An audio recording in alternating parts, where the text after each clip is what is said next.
message from Anonymous 41.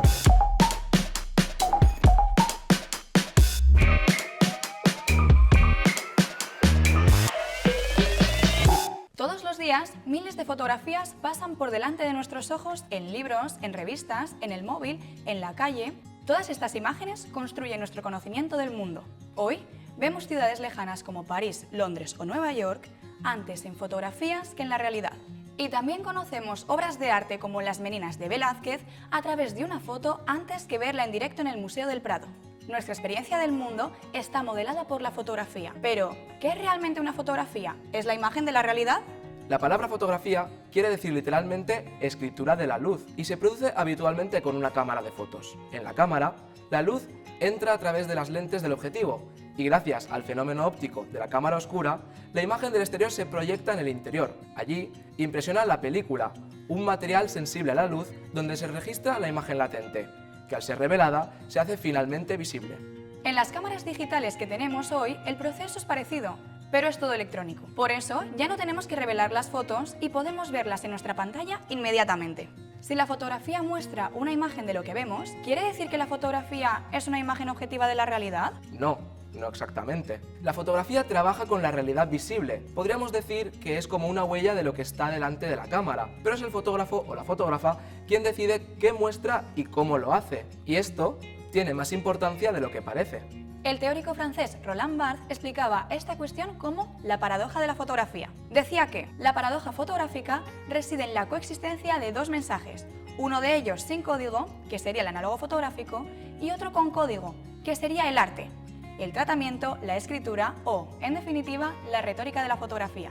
Es decir, que en una misma foto podemos observar esa huella de la realidad, pero al mismo tiempo también esa parte artística que añade el fotógrafo y que tiene que ver con su mirada, con la utilización de los recursos técnicos y con su posición subjetiva respecto al mundo. Por eso, el fotógrafo Joan Fontcuberta dice que toda fotografía es una manipulación, porque toda fotografía es una creación. Para él, la elección de una entre diversas posibilidades representa una pequeña dosis de manipulación.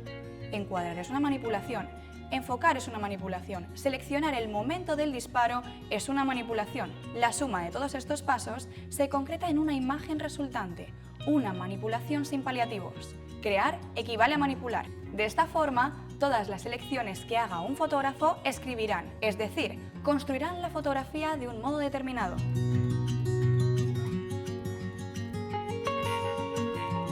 El fotógrafo británico de la agencia Magnum, Martin Parr, ha dedicado gran parte de su carrera a observar el turismo de masas. Cuando está en lugares turísticos, en lugar de fijarse en el paisaje o el monumento que mira todo el mundo, él mira qué hacen los turistas y detecta patrones repetitivos que muestran lo ridículos que podemos llegar a ser. La fotografía que hace en la Torre de Pisa es especialmente interesante, porque aquí lo que hacen muchos turistas no es mirar el monumento, sino hacerse una foto que juegue con la perspectiva y parezca que estemos empujando o sujetando la torre. Martin Parr da un paso atrás para desencajar esa perspectiva y que en su foto veamos a varios turistas intentando hacer la misma foto.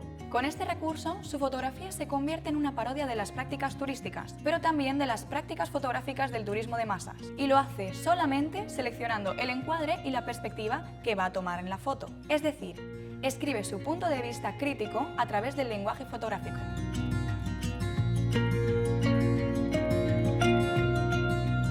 El fotógrafo español Julián Barón, miembro del colectivo Blank Paper, publica en 2011 Censura. Se trata de un fotolibro donde todas las imágenes que realiza a políticos y algunos símbolos del poder están quemadas por un uso desmedido del flash. Lo que normalmente se entendería como un error o un fallo técnico, en sus fotos se convierte en un arma para combatir la censura. El flashazo supone un intento de detener la voracidad visual de las rutinas informativas que, alineadas con el poder, escondieron muchos de los grandes casos de corrupción política que se juzgarían años después. El flash, en las manos de Julián Barón, deja de ser solamente un dispositivo técnico.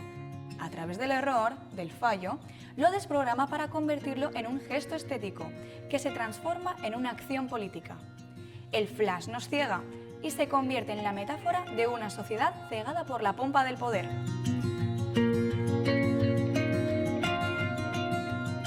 Sin embargo, aunque siempre solemos relacionar la fotografía con la imagen de la realidad, su frontera con la ficción es muy difusa.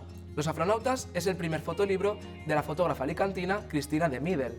elegida como presidenta de la agencia Magnum en 2022. Su trabajo se basa en una noticia del año 1964, que explica cómo, cuando Zambia consigue la independencia del Reino Unido, decide lanzar un programa espacial para afianzar su nueva situación en el mundo. En un contexto de carrera espacial entre Estados Unidos y la URSS, Zambia desiste pronto.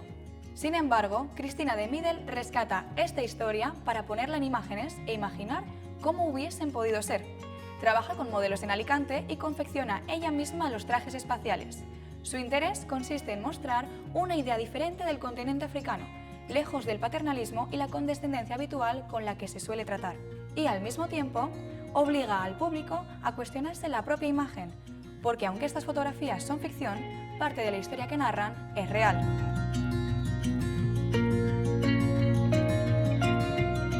A través de fotógrafos tan importantes como Martin Parr, Julián Barón o Cristina de Middel, hemos visto cómo la fotografía tiene una parte de documento, pero también una parte de arte, en la que el fotógrafo utiliza las posibilidades del lenguaje fotográfico para parodiar, denunciar o para imaginar. La filósofa Remedios Zafra dice que el arte y en general toda práctica creativa que se considere libre se vale de la fantasía para su hacer, que está inspirado en el mundo, pero que lo modifica incluso llegando a proponer otro mundo. La fotografía utiliza las imágenes del mundo, pero además siempre encierra una forma determinada de verlo. Confiamos en que este capítulo os haya ayudado a entender qué es la fotografía y cómo funciona su lenguaje. ¡Hasta pronto!